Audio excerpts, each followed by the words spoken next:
ఒక సేటు పొద్దున్నే తన షాప్ తెరవగానే ఓ నిరుపేదావుడొచ్చి 10 రూపాయల నోటు తన చేతిలో పెట్టి, అయ్యా, నిన్న రాత్రి నేను 70 రూపాయల సరుకులు తీసుకుని మీకు 100 రూపాయలు ఇస్తే మీరు నాకు ఇవ్వాల్సిన 30 రూపాయలకి బదులు 40 రూపాయలు ఇచ్చారు. ఇంటికెళ్ళి చూస్తే 10 రూపాయలు ఎక్కువ ఉన్నాయి. తిరిగిద్దామని మళ్ళీ మీ కొట్టుకొచ్చా, కానీ అప్పటికే కొట్టు మూసేసుంది అని అంటుంది.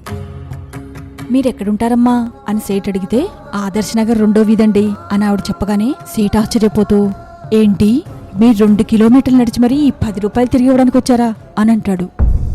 మీ దగ్గర సరుకులు కొంచెం చౌకగా ఉంటాయని ప్రతిసారి ఇక్కడికే వచ్చి కొంటాను అని ఆవిడంటుంది. నా కొట్లో కొంటే 2 రూపాయలు మిగులుతాయని 2 కిలోమీటర్ల నుంచి నడిచొచ్చిన మీరు ఈ 10 రూపాయలు మిగిల్చుకునుంటే ఎవరికి తెలిసేది అని సేట్ అంటాడు. ఎవరు చూసినా చూడకపోయినా దేవుడన్నీ గమనిస్తుంటాడు గదా. నా భర్త చనిపోయి 4 ఏళ్లవుతుంది. తను చాలా నిజాయితీగా ఉండేవారు.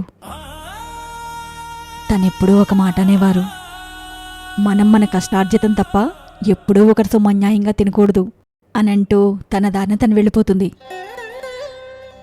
తన మాటలకి కదిలిపోయిన సేటు ఉన్నపళంగా తన గల్లాపెట్టెలో నుంచి 600 తీసుకుని తన కొట్టు కోసం సరుకులు తీసుకునే హోల్సేల్ మార్కెట్కెళ్ళి ఆ కొట్టు వ్యాపారికి 600 ఇస్తూ, నిన్న నా కొట్టు సరుకులకొచ్చినప్పుడు మీరు లెక్క తప్పుగా వేసి డబ్బులు తక్కువ తీసుకున్నారు అనంటూ ఆ డబ్బులు తన చేతిలో పెడతాడు.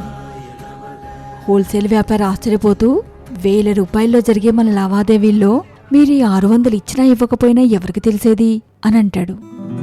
అందుకా సేటు, అమ్మో, ఎవరికి తెలిసినా తెలియకపోయినా ఆ భగవంతుడికి అన్నీ తెలుస్తాయి, తనని మోసం చేయలేము అని అనుకుంటూ వెళ్ళిపోతాడు. ఇక ఈ వ్యాపారి కూడా ఆలోచనలో పడతాడు. వెంటనే తన తిజోరీలో నుంచి 12 లక్షల రూపాయలు తీసుకుని ఒక నిరుపేద కుటుంబం ఇంటికెళ్తాడు. ఆ ఇంట్లో తింటానికి కూడా నోచుకోలేని తల్లి, 2 పిల్లలు. వాళ్ల చేతిలో ఆ 12 లక్షలు పెట్టి 4 సంవత్సరాల క్రితం వ్యాపారం పెట్టుబడికని మీ ఆయన దగ్గర 5 లక్షలు అప్పు తీసుకున్నా. ఆ మరుసటి రోజే మీ ఆయన చనిపోయాడు. తీసుకున్న డబ్బు తిరిగి ఇవ్వొద్దనే కక్కుర్తి బుద్ధి పుట్టింది. కానీ ఈరోజు కనువిప్పయింది. ఎవరికి తెలిసినా తెలియకపోయినా ఈశ్వరుడు అన్నీ చూస్తున్నాడనే విషయం మర్చిపోయా. అన్యాయం వచ్చిన ప్రతి పైసాకి లెక్క చెప్పక తప్పదు. అందుకే వడ్డీతో సహా తిరిగిస్తున్నా అంటూ ఆ 12 లక్షలు ఆవిడకి చెల్లిపోతాడు. ఇంతకీ ఆవిడెవరో తెలుసా? ఎవరమ్మా? నావి కావంటూ 2 కిలోమీటర్లు నడిచి మరీ సేటుకి 10 రూపాయలు తిరిగి ఇవ్వడానికి వచ్చిన ఆవిడ.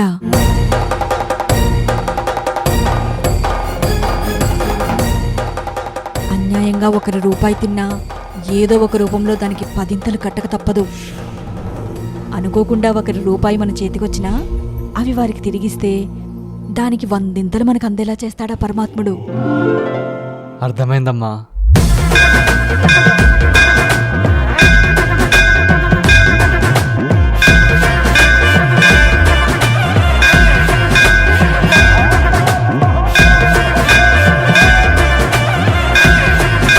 మేము చేస్తున్న గోసేవలో మీరు భాగస్వాములవ్వండి.